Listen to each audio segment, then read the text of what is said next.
bonne journée. Je venais d'écouter ce que vous venez de dire et je me sentais très très modeste et ça me renvoyait à une conversation que j'avais eue avec mon ami Jean-Pierre Houdeville qui s'occupait de chirurgie du cerveau au CHU de Caen. Et j'en parle un peu au passé parce que Jean-Pierre a eu un AVC et qu'il est très très très diminué. Mais il m'avait fait voir un jour ses comptes rendus d'opération. Et il avait fait relier tout ça, il y avait des années de travail et il avait ouvert ces beaux volumes et il y avait des dessins extraordinaires où il m'expliquait ce qu'il avait fait, comment il avait opéré, quel geste il avait fait. Il me disait, ce que j'aurais aimé, moi, c'est être toi, c'est être philosophe. Et je lui disais, mais moi, ce que j'aurais aimé, c'est être toi, c'est-à-dire sauver des gens.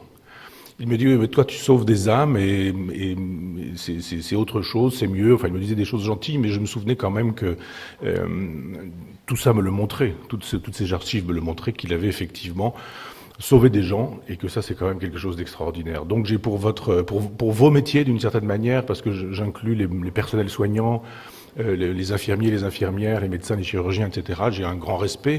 J'ai fait un infarctus, moi, quand j'avais 28 ans, donc je suis passé pas bien loin, donc je sais effectivement que la vie est précaire et que vous faites un travail considérable. J'ai toujours pensé que la philosophie n'était jamais aussi grande que quand les non-philosophes s'occupaient de philosophie. Quand les philosophes font de la philosophie, ils font de la philosophie pour philosophes la plupart du temps. En revanche, quand les gens qui sont dans un métier font de la philosophie, des viticulteurs, des restaurateurs, des artistes, ou des médecins, alors ils philosophent mieux parce qu'ils pensent le réel. Et ce que j'ai entendu de ce que vous disiez, renvoyer au réel, et moi comme philosophe, il n'y a que ça qui m'intéresse. Il n'y a que le réel qui m'intéresse. C'est pas vraiment le souci de la corporation. Souvent un philosophe est plus soucieux des idées qui disent le réel que du réel. En termes de médecine ou de bioéthique, je dirais, j'ai donc écrit un livre qui s'appelait en son temps Féeries anatomiques et qui était sous-titré Généalogie du corps faustien. Je voudrais vous entretenir de cette expression, corps faustien. Ça renvoie à Faust, bien sûr, dont vous connaissez l'histoire avec Goethe, le pacte avec le diable pour savoir. Mais ça renvoie surtout à un philosophe que beaucoup connaissent sans jamais l'avoir lu, qui s'appelle Spengler. Il est connu pour avoir écrit un livre qui s'appelle Le déclin de l'Occident, que personne n'a lu mais dont tout le monde parle. Et il se fait qu'il a utilisé cette expression corps faustien. Qu'est-ce que c'est qu'un corps faustien? Un corps faustien, c'est un corps élargi. C'est un corps augmenté. Évidemment, quand il pense ces questions-là, Spengler, au début du XXe siècle, il le pense avec les limites de son temps. N'oublions jamais les limites de notre temps. On sourit aujourd'hui quand on lit Molière, et qu'il a créé ce personnage que vous connaissez, Diafoirus, dont il se moque de la médecine. Et sachez que dans 3 siècles, on se moquera de notre médecine comme on se moque aujourd'hui d'une médecine qui a 3 siècles d'ancienneté, à savoir la médecine de Diafoirus. Donc effectivement, il faut penser en termes de temps et en termes de longue durée, c'est ce que je vais vous proposer, et je crois que nous sommes à l'origine de quelque chose de tout à fait neuf. Le corps faustien, c'est une très vieille chose, mais c'est depuis peu qu'on peut vraiment accélérer le mouvement. C'est une très vieille chose parce que c'est votre travail. Un médecin, c'est un chaman.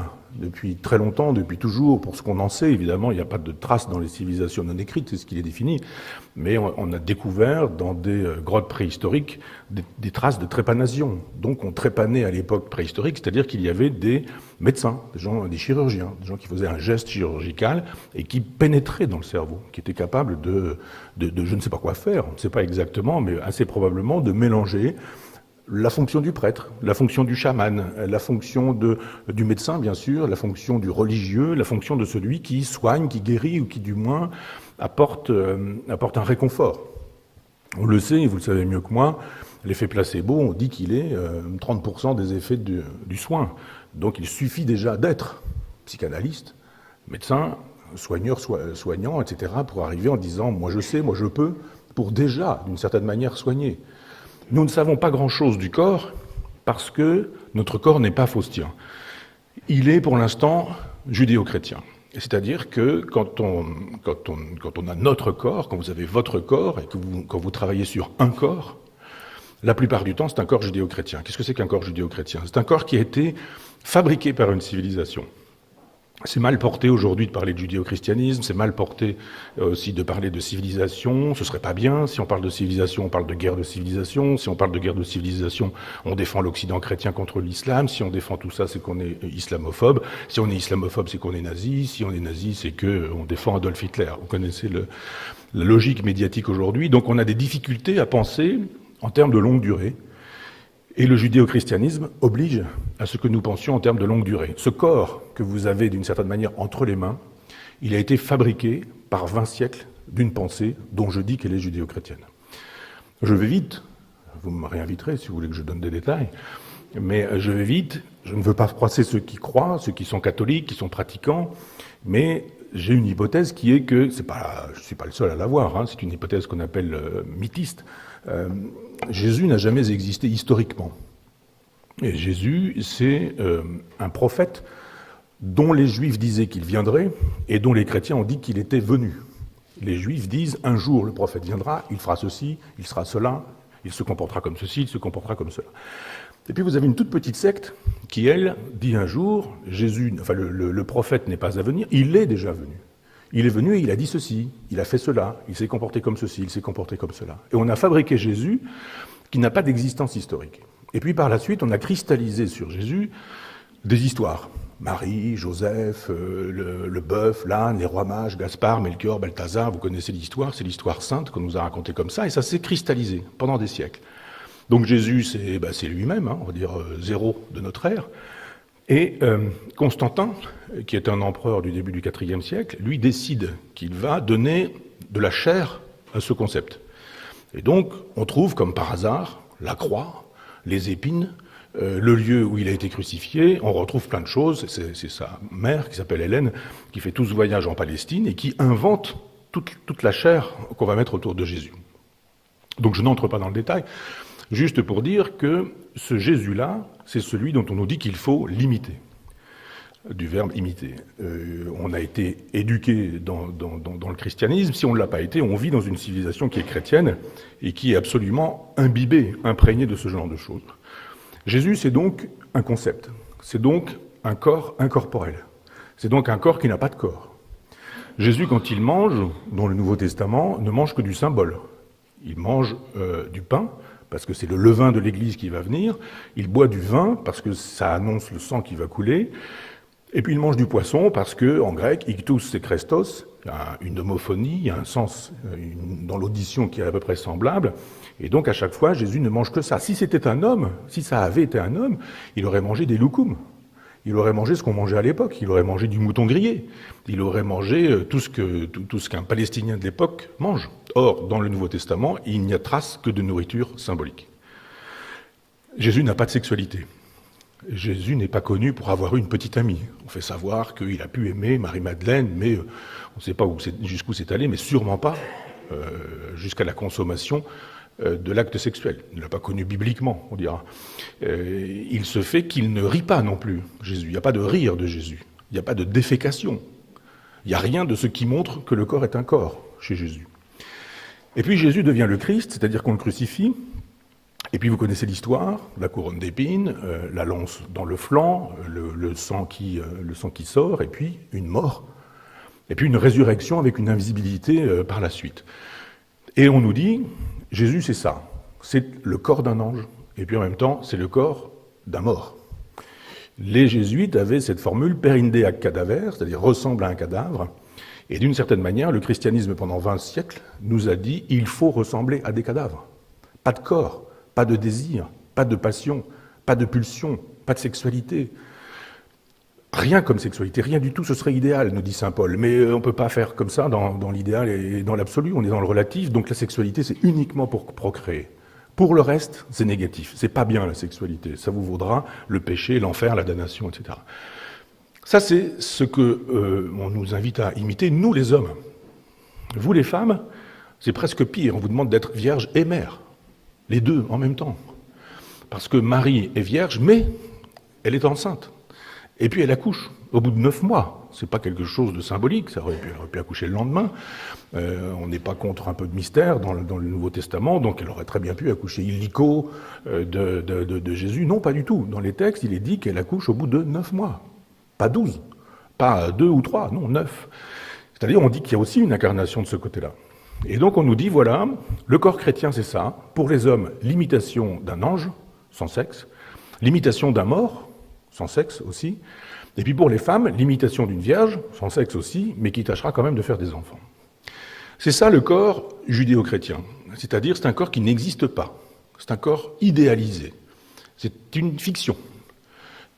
Cette fiction-là, on nous dit qu'elle est fabriquée en 2 temps. Et ça, c'est un vieil héritage. On nous dit il y a la pensée qui arrive comme ça d'un seul coup en Grèce, il n'y a pas d'explication, mais il y a un miracle de la pensée. Et d'un seul coup, il y a des présocratiques, puis la philosophie commence en Occident, etc. C'est pas comme ça que ça marche. Les philosophes présocratiques, ils ont voyagé beaucoup plus que nous, et beaucoup mieux que nous. Nous, on prend l'avion, on s'en va quelque part, et puis on fait ce qu'on a à faire, puis on repart et on n'a rien vu. Eux, ils voyageaient avec des bateaux, avec des voyageurs, avec des commerçants, et ils parlaient, ils écoutaient, etc. Ils sont allés en Chine. Ils sont allés en Inde, notamment. Et ils sont allés voir ceux qu'on appelait des gymnosophistes.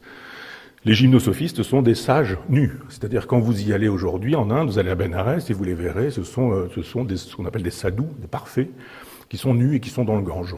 Et qui sont là dans cette idée que le corps est rien, il faut le mépriser, mais que seule l'âme compte. Cette idée d'un corps en 2 temps, le corps et l'âme, la chair et l'esprit, c'est une idée qui n'est pas partout présente sur la planète. Il y a des civilisations dans lesquelles le corps est moniste, c'est-à-dire un et un seul. Là, on nous dit que le corps est dualiste. Vous avez une partie corporelle, elle est détestable, et une partie qui est spirituelle, elle est extraordinaire. Elle est immatérielle, mais elle est extraordinaire. Parce que c'est ce qui nous rapproche de Dieu. Si nous voulons avoir un contact avec Dieu, ce n'est pas avec le corps qu'on pourra obtenir ce contact, c'est avec l'âme qui est immatérielle. Parce que cette antimatière, cette contre-matière, est constituée d'une certaine manière de la même matière que celle de Dieu, matière immatérielle. Et ce corps, on dit qu'il est animé par, effectivement, une âme immatérielle. Donc le corps est judéo-chrétien parce qu'il est double, il est schizophrène, il est coupé en 2, mais il est aussi, le corps judéo-chrétien, pécheur. On nous fait savoir qu'il y a un péché originel. Vous connaissez l'histoire, le péché originel, c'est Adam et Ève qui se retrouvent dans le paradis, et Dieu qui fait savoir qu'on peut tout faire dans le paradis, sauf goûter du fruit de l'arbre de la connaissance. Il ne dit pas manger la pomme, ça n'existe pas manger la pomme dans la Genèse. C'est goûter du fruit de l'arbre de la connaissance. C'est une métaphore, bien sûr. C'est pas un pommier, c'est pas un arbre. C'est une façon de dire, tu ne chercheras pas à savoir. Parce que si tu sais, ce que tu sauras sera terrible. Et de fait, Ève dit, moi j'ai envie de savoir, et elle fait manger le fruit défendu à Adam. La preuve, il nous en reste des traces, on a la pomme d'Adam, et depuis, il y a le péché originel. Alors le péché originel, a priori, c'était une faute intellectuelle, philosophique. En gros, on vous disait, il y a péché quand vous cherchez à savoir, et que vous ne vous contentez pas d'obéir. Et puis on va corporéiser le péché originel. Le péché originel n'est pas d'avoir voulu savoir, mais le péché originel, à partir de saint Augustin, devient sexuel. Comment se transmet le péché originel? Vous pouvez dire, mais moi, c'est Adam, et puis Ève, c'est leur affaire. Moi, je ne suis pas responsable, même si je descends de tous ces gens-là, c'est quand même étonnant de me faire payer à moi une faute dont je ne suis ni responsable ni coupable. Et comment pourrais-je être responsable de quelque chose que je n'aurais pas commis personnellement, ou coupable de quelque chose qui a été commis par de lointains ancêtres? Et on nous dit, la transmission, elle est corporelle, ça passe par le sperme. Saint Augustin nous dit, voilà, c'est pas compliqué, c'est le sperme qui transmet le péché originel. Ça n'est donc pas une métaphore, mais on est dans une réalité qui fait que le corps, d'un seul coup, devient pécheur. Le corps est pécamineux, comme on dit dans le langage du catholicisme, c'est-à-dire que le corps judéo-chrétien, vous voyez donc à quoi il ressemble. C'est un corps pécheur, c'est un corps dont on vous dit qu'il ne doit avoir ni désir, ni passion, ni plaisir, qu'il ne doit avoir aucune sexualité, si ce n'est une sexualité indexée sur la reproduction, et c'est ce corps qui va être fabriqué pendant 1500 ans. On pourrait faire l'histoire de la fabrication de ce corps-là, puis l'histoire du démontage de ce corps-là, parce qu'il est bien évident que dans notre société qui est presque post-chrétienne, du moins qui ne prend plus son avis du côté du christianisme, y compris sur le terrain corporel, l'avortement, la contraception par exemple, la procréation médicalement assistée, enfin on voit très bien que toutes ces propositions modernes, nouvelles, révolutionnaires sur le terrain de la médecine, ce sont des propositions qui n'agréent pas au pape, au Vatican et au christianisme. Ce corps faustien, il est exactement le contraire de ce corps judéo-chrétien. J'ouvre une parenthèse pour dire que, vous êtes des praticiens, donc ça doit vous arriver, mais que chacun le sait, aujourd'hui, il existe des musulmans qui interdisent à des médecins hommes d'examiner le corps de leur propre épouse, de leur femme, parce qu'ils estiment effectivement qu'il y a un corps qui n'est pas notre corps. Nous avons laïcisé le corps, et nous pouvons imaginer qu'un gynécologue n'est pas un obsédé sexuel, qui fait juste son travail, mais d'autres pensent que non, qu'il n'est pas possible que les mains d'un homme puissent toucher le corps d'une femme, même et surtout s'il s'agit d'une histoire exclusivement médicale. Il n'est pas possible ou il n'est pas pensable. Donc on voit bien qu'il y a aussi un corps musulman, comme il y a un corps shintoïste au Japon, comme il y a des corps confucéens, comme il y a des corps juifs aussi qui ne soient pas judéo-chrétiens. On voit bien qu'il y a une civilisation derrière le corps et que ce corps que vous abordez au quotidien, pour une grippe, une angine, ou etc., eh bien c'est un corps qui a été fabriqué par le christianisme. C'est parce qu'on a pensé qu'il y avait un dualisme dans cette aventure, un corps et une âme, qu'on est allé très loin dans ce qui est devenu la médecine psychosomatique. On sait très bien aujourd'hui que le freudisme fait la loi, y compris chez les non-freudiens. Les gens ne sont pas freudiens, n'ont pas forcément lu Freud, comme nombre de psychanalystes d'ailleurs, mais estiment que l'inconscient existe, que cet inconscient il est métapsychologique et qu'il est déterminant sur le métabolisme corporel. Freud dit partout que cet inconscient n'a pas de réalité matérielle, qu'il est immatériel. Il invente même un concept qui est la métapsychologie. La psychologie, c'est déjà de l'âme, mais vous êtes au-delà de l'âme. Et Freud ne dit nulle part que l'inconscient aurait un substrat matériel. Nulle part. Il dit même très exactement le contraire. L'inconscient est immatériel. Il deviendra chez Lacan métaphorique.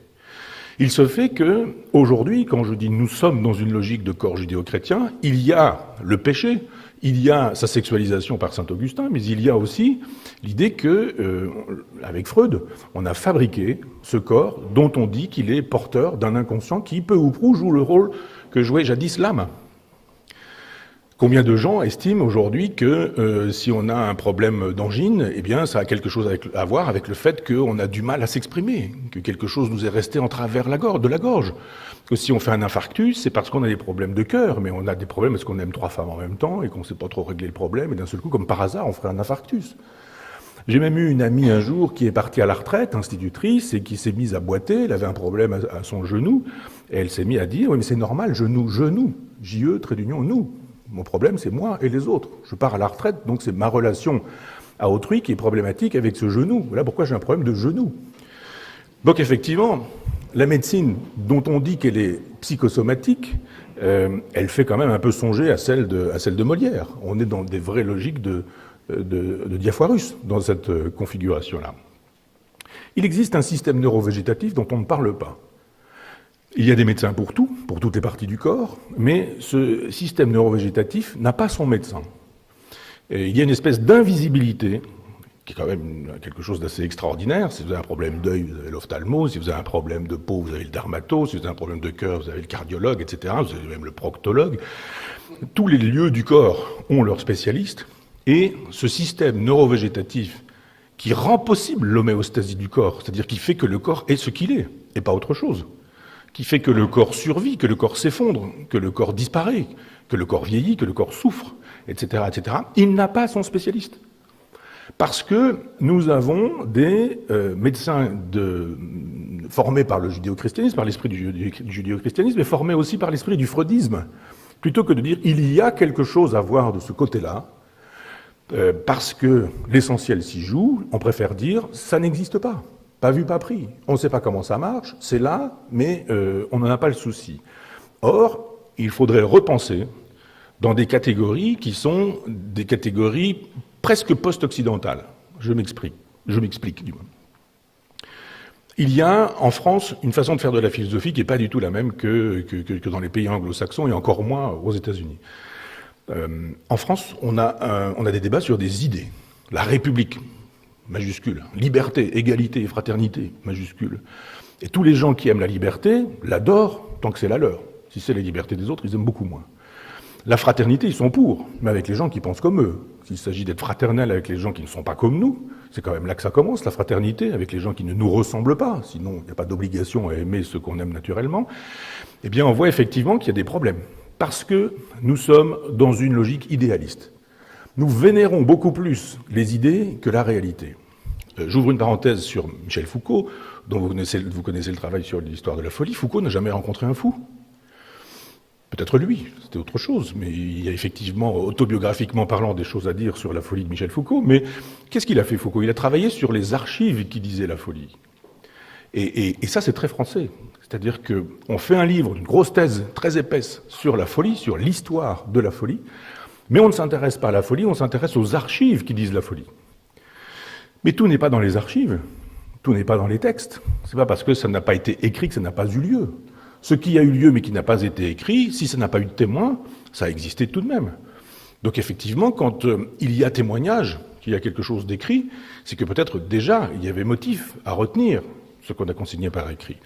Ça veut dire effectivement qu'on se trompe en France en pensant qu'il faudrait disserter sur des idées ou qu'il faudrait disserter sur les archives qui disent le réel, beaucoup plus que sur le réel. On voit aujourd'hui d'ailleurs ce vers quoi on va. On est dans une espèce d'effacement du corps. Et l'époque, moi j'ai eu un vieux médecin quand j'étais jeune, quand j'ai fait cet infarctus, mon médecin avait été formé par des médecins du 19e, il nous disait, mais nous on avait appris à goûter les urines. Quand on dit croque-mort, c'est pas par hasard. Le croque-mort est celui qui croquait vraiment le mort pour savoir s'il était vraiment mort. Aujourd'hui, je pense pas que vous avez appris à goûter les urines. Et si vous en veniez à goûter l'urine de votre patient, je pense que vous auriez tout de suite un papier dans Le Monde ou dans Libération pour expliquer que vous êtes un pervers sexuel. Libé dirait que c'est génial, et puis, etc. Mais ça ne se fait plus. Pour quelle raison? Parce que vous vous occupez moins du corps que de l'archive qui dira le corps. Moi, quand je vois mon médecin, il ne me regarde pas, il regarde mes résultats d'analyse. Il regarde des papiers. Et puis, il y a des chiffres. Ah, puis les chiffres sont bons. Je dis, mais regarde-moi dans les yeux. Et comment je vais, moi? Il me dit, oh, les chiffres, ça va, les chiffres, au-dessus de ceci, en dessous de cela, qu'est-ce que ça veut dire? Ça veut rien dire. Tu es en train de m'expliquer qu'il y a effectivement des chiffres en gras, c'est pas les bons chiffres, et puis les autres, en maigre, on dira, qui sont, eux, les bons chiffres. Mais c'est pas comme ça que ça se passe. Nous ne sommes pas réductibles aux archives qui nous disent. Et on est si peu réductibles aux archives qui nous disent que nous sommes très exactement le contraire de ce que les archives disent de nous. Nous sommes un corps. Et nous sommes une âme, mais cette âme n'est pas matérielle, n'est pas immatérielle. Cette âme est matérielle. De sorte que un corps faustien, c'est un corps qui se trouve rematérialisé. C'est un corps qu'on reprend dans sa totalité, la chair, telle qu'elle est. Mais il n'y a que de la chair. Ça ne veut pas dire qu'il faut être bêtement matérialiste. Si le matérialisme était bête, c'est pas compliqué, il suffirait de reprendre la totalité des cellules qui constituent un corps, de disposer d'un shaker, de secouer, et on devrait avoir un corps. Ça se passe pas comme ça. Parce qu'il y a eu encore, pendant des années, des siècles même, on y est encore sur ce sujet-là, des oppositions philosophiques qui sont très françaises, en ce sens, entre tenants d'un vitalisme et tenants d'un matérialisme. Ça se joue au XVIIIe, avec des gens comme Bordeu, Deleuze, pas Gilles, mais un autre, et quelques autres, médecine de Montpellier, l'école de Montpellier, qui sont des gens qui réfléchissent sur cette idée que quand on a fait la somme de la matière qui constituait un individu, on n'a pas fait l'individu. Un individu, c'est la somme de la matière qui se constitue plus quelque chose d'autre. La vie, ils appellent ça la vie. Alors Bichat dira un petit peu plus tard, vous vous en souvenez, la vie c'est l'ensemble des forces qui résistent à la mort. C'est pas si faux que ça comme définition, ça me paraît assez juste.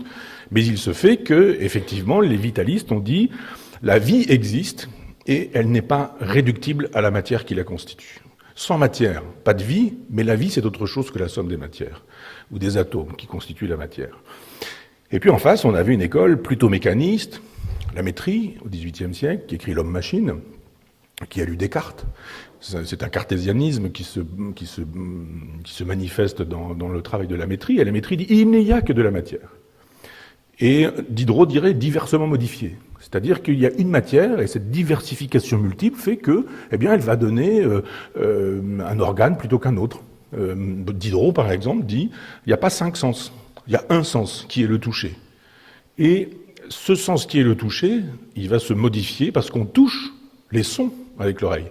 On touche les images avec l'œil, on touche les parfums avec le nez, mais c'est toujours la même chose. Monisme contre dualisme. Monisme, il n'y a qu'un corps. Contre dualisme, il y a deux instances. Et ce débat empoisonne, d'une certaine manière, la philosophie, la question de la philosophie médicale, l'épistémologie de la médecine, parce qu'on n'a pas à choisir entre vitalisme et matérialisme. Le débat a été piégé au XVIIIe siècle parce qu'on nous a dit le vitalisme qui nous met en avant la vie, c'est extraordinaire, c'est quelque chose qui nous échappe.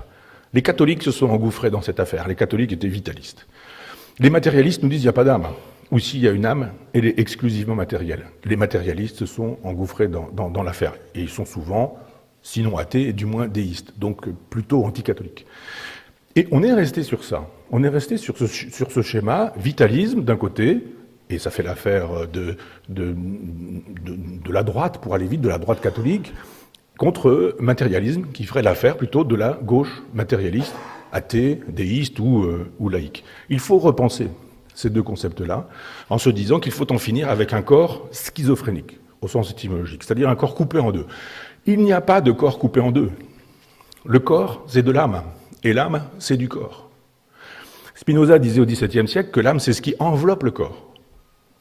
On voit bien que ça n'a pas grand-chose à voir avec une âme immatérielle. On voit bien que l'âme, la vie, et un certain nombre de concepts de ce type-là, sont des façons particulières de dire ce dont je disais tout à l'heure qu'il relevait du système neurovégétatif. Cette chose impossible à saisir et qu'on ne saisira pas tant qu'on n'ira pas voir à quoi ça ressemble, tant qu'on n'ira pas voir quels sont ses organes, quelles sont ses fonctions, et y a-t-il une visibilité ?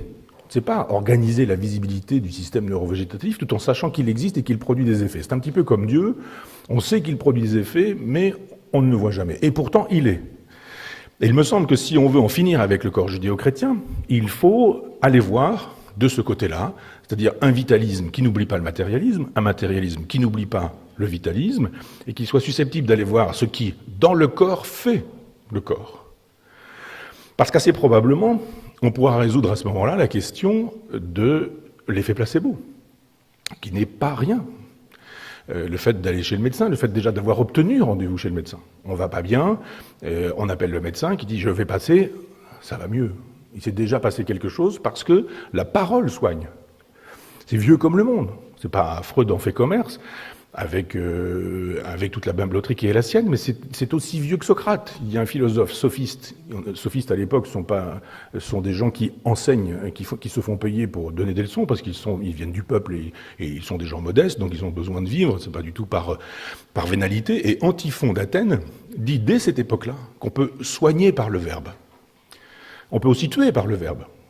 On le sait très bien. J'ai accompagné ma compagne pendant 13 ans dans un cancer et elle est décédée. J'ai rencontré des médecins qui peuvent sauver avec des mots, qui peuvent tuer avec des mots, qui peuvent balancer des informations qui sont mortelles. Et donc, on sait très bien que ça commence là aussi, le corps faustien. C'est-à-dire savoir que la relation qu'on a avec son patient est une relation humaine. C'est triste d'avoir à le dire, on a affaire non pas à des archives qui disent un homme, mais à un homme. On n'a pas affaire à des idées qui constituent cet homme, mais à cette réalité de l'homme. Et on sait très bien qu'on peut annoncer des choses qui produiront des effets. C'est ce qu'un linguiste qui s'appelle Austin appelle le performatif. Et il dit ça dans un livre qui s'appelle « Quand dire, c'est faire ». Et si vous êtes marié, c'est souvent le cas de tout le monde, ou de la plupart, ou divorcé, ce qui est le cas aussi de la plupart, mais vous savez très bien... Oui, absolument. Que le jour où le prêtre, si vous croyez en Dieu, Homère, si vous êtes allé le voir, dit « Je vous déclare mari et femme », ça y est, vous êtes mariés. Eh bien c'est ça, quelque chose de performatif. Quand vous dites, ça advient. Vous avez dit « Je te baptise », au nom du Père, du Fils et du Saint-Esprit, vous êtes baptisés. Vous avez dit « Je vous déclare mari et femme », vous êtes mariés.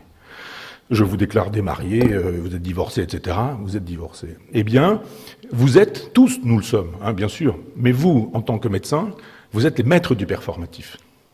Vous devez savoir que dans le langage, vous avez les moyens d'agir sur le corps. Il y a des mots qui sauvent, il y a des mots qui tuent. Pas seulement. On sait bien que quelqu'un qui est dans un cancer en phase terminale, on peut avoir un certain nombre de mots, ils ne sauveront pas s'il est écrit que de toute façon c'est terminé. Mais il y a, avec les mots, la possibilité d'intervenir sur l'être même de l'être et faire de telle sorte qu'assez probablement, c'est une hypothèse que je vous soumets, c'est vous qui êtes dans l'empirique, et qui produit des effets sur le corps. Et on sait très bien qu'on peut agir sur le corps. Le chamanisme, c'est ça.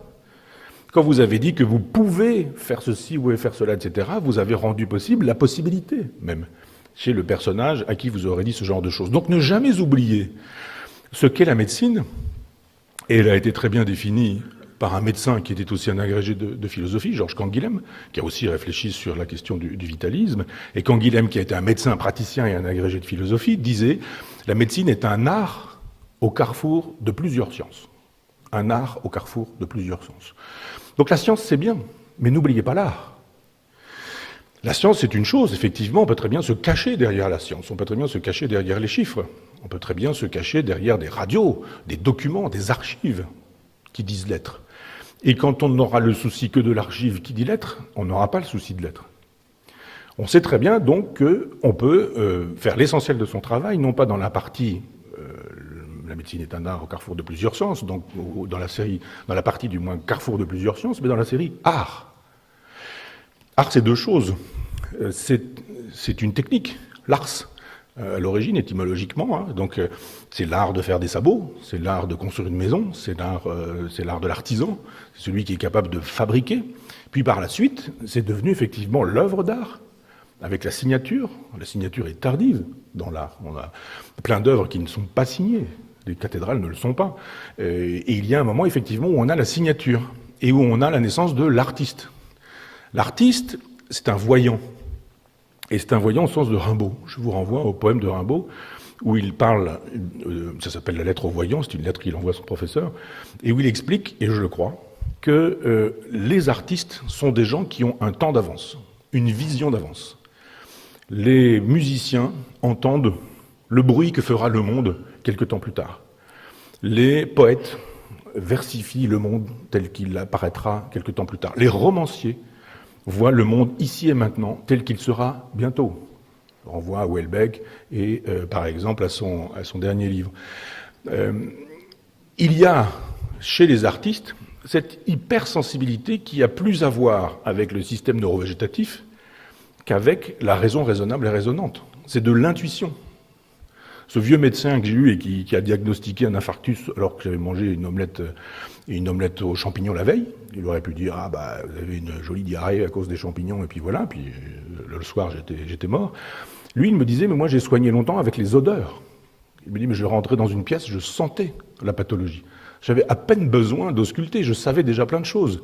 Il y a des odeurs, il était capable de les distinguer. » Nous avons eu cette formidable capacité de sentir, à tous les sens du terme, sentir au sens physiologique, mais sentir, ressentir, c'est-à-dire percevoir.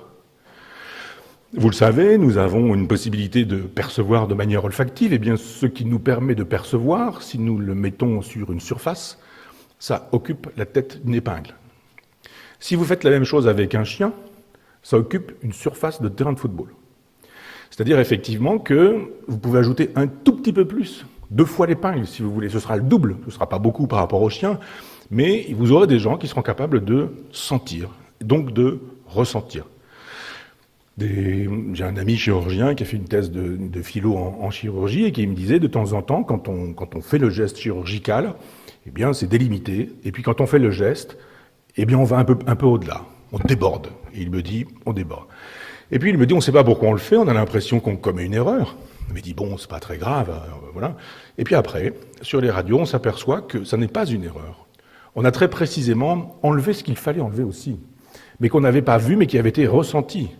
Il y a toute cette part irrationnelle qui n'est pas déraisonnable, qui a disparu aujourd'hui parce qu'on est dans une logique ultra-scientifique, ultra-matérialiste, où on pense qu'un individu, vous ne saurez véritablement ce qu'il est que quand vous lui aurez pompé des humeurs, quand vous aurez analysé ces humeurs, quand vous l'aurez fait passer dans un scanner, que vous aurez obtenu des images et que vous l'aurez mis à distance. On met à distance ce corps-là, et puis on demande des informations, qui sont des informations à partir desquelles on va donner un diagnostic, ou établir un diagnostic. Moi, pendant très longtemps, que j'allais avec ma compagne et qu'on se retrouvait dans le bureau du cancérologue, il passait l'essentiel de son temps à regarder l'écran sur lequel il avait ses informations. Il ne nous regardait pas. Il regardait l'information, il commentait les informations. Il disait qu'il y avait eu chiffre ceci, il y avait eu ce chiffre-là avant, ce chiffre-là avait évolué comme ceci, ça voulait dire que ça. Mais peut-être ça voulait dire autre chose aussi, ça pouvait peut-être aussi dire ça, mais on n'était pas très sûr que, etc. Je pense que si dans le performatif, il avait regardé en face ma compagne, il aurait obtenu d'autres résultats. Je ne dis pas, entendons-nous bien, qu'on guérit des cancers en disant aux gens qu'ils vont guérir d'un cancer du simple fait que, logique performative, on le leur aura dit. Je dis juste, et souvenez-vous, j'ai parlé de Diafoirus, je dis juste qu'à un moment donné, on ne sera probablement plus là pour s'en apercevoir, mais on découvrira effectivement que la parole est une molécule, que les paroles sont des molécules, et que les paroles moléculaires agissent sur des molécules corporelles. Qu'il y a donc chez vous une dimension scientifique, c'est évident, qu'il y a une dimension chamanique, j'y crois, et qu'il y a une dimension d'artiste, j'y crois encore plus. Voilà pourquoi certains ont du talent, et d'autres n'en ont pas. Pourquoi des gens passent à côté de diagnostics pendant que d'autres les voient immédiatement, que des médecins étaient capables de sentir, de goûter, de toucher. Parce qu'il fallait regarder, il fallait humer, il fallait regarder la texture d'une peau, il fallait sentir l'odeur dans la pièce, il fallait regarder les cheveux ou toucher les cheveux pour découvrir un certain nombre d'informations, justement parce que c'est le corps réel qu'il faut soigner. C'est pas l'idée du corps, c'est pas le corps judéo-chrétien. C'est pas le corps qui serait d'abord une âme et ensuite une enveloppe. Non, c'est un corps total, c'est un corps global et c'est un corps entier. En ce sens, un corps faustien est possible. Simplement, si on prend les informations scientifiques pour ce qu'elles sont, c'est-à-dire l'équivalent des sondages dans les périodes d'élection. C'est pas rien, c'est pas tout, ça indique. Il n'est pas question de dire mais jetons à la poubelle les chiffres qui vous sont donnés et puis devenons magnétiseurs. C'est pas ce que je dis, mais je dis que on peut faire un pas en direction de l'artiste. Vous devez faire un pas en direction de l'artiste qu'il y a en vous et qu'on n'a pas sollicité, qu'on a même plutôt invité à se taire. On lui a dit vous n'êtes pas des artistes, vous êtes des médecins. Donc voilà pourquoi vous avez fait une formation. On a exigé de vous que vous soyez des mathématiciens, que vous soyez dans les sciences dont on dit qu'elles sont dures. Alors que parfois, il suffirait de faire écouter une sonate de Beethoven interprétée par 4 personnes et de demander que chacun nous explique en quoi les interprétations diffèrent. Parce que ça vous obligerait pour le coup non pas à dire ce que disent les livres, mais à écouter, mais à faire confiance à votre propre corps. C'est-à-dire de dire, je veux bien être obligé d'écouter. Un piano, une même sonate, 4 interprètes, vous écoutez les 4 interprètes et on vous dit, vous allez juger là-dessus. Le premier, il joue comment? Le deuxième, le troisième, le quatrième. Quelle est la différence entre le premier et le dernier? Qu'avez-vous pensé de ce mouvement-là interprété? Parce que d'un seul coup, il va falloir faire jouer son intelligence, plutôt que sa mémoire. Quelle est la part d'intelligence dans la formation des médecins? Vous le savez mieux que moi. Quelle est la part de la mémoire dans la formation des médecins? Quelle est la part de la science? Quelle est la part de l'art? Pas de l'art au sens ars, technique. Le beau geste, ce qu'il faut faire, on a tel type de symptômes, on dit paf, paf, paf, ça doit être ça, puis on passe à ça, tout en sachant très bien que la plupart du temps, ce que vous faites, la nature le fait mieux. Moi, comme médecin qui est un très bon copain, au demeurant, il vient et me dit, tu as ceci, tu as cela, je te donne ceci, je te donne ça. Je dis, non, tu me donnes rien. Il me dit, mais tu prends bien ça, tel jour, telle heure, etc. Et puis dans 5 jours, ça va arrêter. Je dis, je te parie que si je prends rien dans 5 jours, ça s'arrête quand même. Parce que le corps fait le travail. Et après, on fait une erreur de causalité. On va prêter aux médecins, aux diagnostics, aux médicaments, un résultat que le corps aura obtenu lui-même. Alors après, il y a des choses qui font qu'on est obligé d'avoir recours, évidemment, aux médecins pour des choses lourdes, pour des choses essentielles, pour des choses majeures, où il faut effectivement le bon diagnostic et des bons médicaments. Entendons-nous bien. Je ne fais pas l'éloge de la disparition du médicament, je ne fais pas l'éloge de la disparition du diagnostic, je ne fais pas l'éloge du rebouteux, mais je dis effectivement qu'il faut retenir les deux bouts. La science et l'art. C'est-à-dire la capacité à dire « j'ai en face de moi un corps », c'est-à-dire une âme. Et cette âme, c'est la voie d'accès au corps. Elle n'est pas immatérielle, mais elle est la voie d'accès au corps. Je sais que vous avez trop de passion pour ça, et que, je le vois avec cet ami qui n'arrête pas, qui est sur les rotules, c'est nuit et jour, c'est tout le temps, et il faut aller vite, et vous avez des périodes, les rhumes, les angines, etc., les allergies et autres, qui font qu'on n'a pas trop le temps de s'adresser à l'âme. Ça va beaucoup plus vite de s'adresser à l'archive qui dit le corps, beaucoup plus que de s'adresser au corps, qui lui-même n'a pas besoin d'archives forcément. Parce qu'effectivement, il faut s'arrêter. Parce qu'il faut dire, je prends mon temps, racontez-moi ce qui se passe, ce qui a lieu, etc. Et on le sait très bien de temps en temps, que des pathologies du corps ne sont que des pathologies de l'âme, que grand nombre des pathologies du corps sont des pathologies de l'âme, et qu'elles se soignent pour le coup avec le performatif, et qu'elles ne se soignent pas avec les antibiotiques ou avec le sac de médicaments. Ma mère collectionne les sacs de médicaments, et elle a l'impression que si elle rentre chez le médecin avec aucun médicament, il n'est pas bon. Il ne m'a même pas pris l'attention, me dit-elle. Et je lui ai quand même donné, etc. Je dis, mais tu n'as pas forcément besoin de te prendre l'attention. Il peut se passer des choses autres qui font que tu n'as pas forcément besoin non plus d'une épicerie. Ramener de la pharmacie en disant, j'ai beaucoup de médicaments, je suis donc bien soigné et on s'occupe bien de moi. On écrira aussi un jour le rôle toxique, nocif et mortel des médicaments. Il y a des médicaments dont on nous dit qu'ils nous soignent et qui sont là, qui sont faits pour nous tuer. Regardez la liste impressionnante des effets désirables. Impressionnante. Et vous vous soignez pour quelque chose dont peut-être la nature aurait fait son beurre en peu de temps, et puis vous ingérez un certain nombre de choses, et vous intoxiquez le corps. Parce qu'effectivement, tyrannie de la science, tyrannie de l'archive, tyrannie de ce qui s'est dit, tyrannie de la mémoire, c'est ce qu'on vous a enseigné, c'est ce qu'on vous a dit. C'est ce que les maîtres vous ont dit, et c'est ce que vous diriez, ou vous direz, ou vous dites, quand vous avez affaire à des gens à qui vous transmettez ce genre de savoir.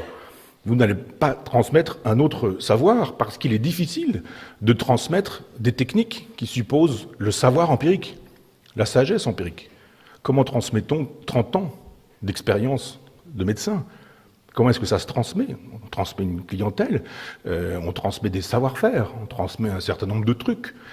Mais ce qu'on aura appris, et c'est pareil partout, c'est-à-dire le tour de main du cuisinier ou le geste du graveur ou ce genre de choses, on peut très bien, dans une logique initiatique, dire à celui qu'on aura prélevé, c'est la logique maçonnique théoriquement à l'origine, au départ, on a élu celui-ci dont on a dit, lui, je vais pouvoir lui transmettre mes secrets, mes techniques, mes savoirs, parce que je l'estime digne. On peut le faire, mais comment on fait pour transmettre l'art? La science, elle se transmet, l'art ne se transmet pas.